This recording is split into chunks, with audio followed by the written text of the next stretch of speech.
Лидерот на главната опозицијска партија во Турција, Републиканската народна партија, Кемал Киличдароглу, предвидува дека Турција ќе гласа против зголемувањето на влостувањата на председателот Реџеп Тајип Ердоган. Според Киличдароглу, референдумот нема да успее поради тоа што и во самата партија на Ердоган се појавиле противења на предложените уставни промени со кои се менува политичкиот систем во Турција.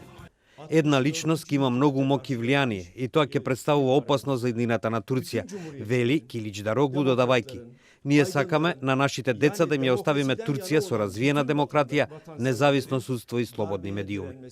Со измените се намалува моќта на премиерот, а му се дозволува на шефот на државата да наименува министри и да владее со декрети.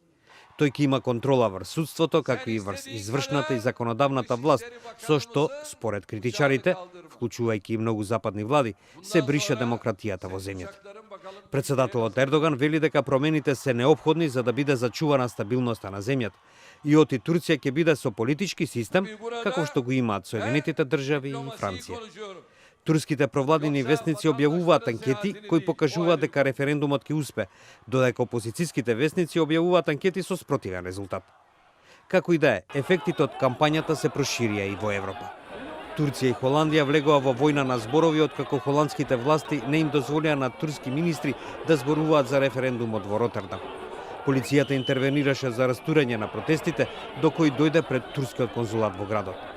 Ердоган дури обвини дека нацизмот се уште бил жив на Западот. Bunlar ne siyaset biliyor, ne uluslararası diplomasi nedir bunu biliyor. Bunlar bu kadar ürkek, bu kadar korkak.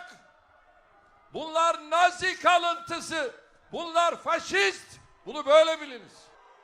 Ердоган тоа претходно го изјави откако во Германија беа забранети неколку митинзи на турски министри. Во Холандија живеат околу 400.000 луѓе со турско потекло, додека во Германија нивниот број е околу 1.400.000.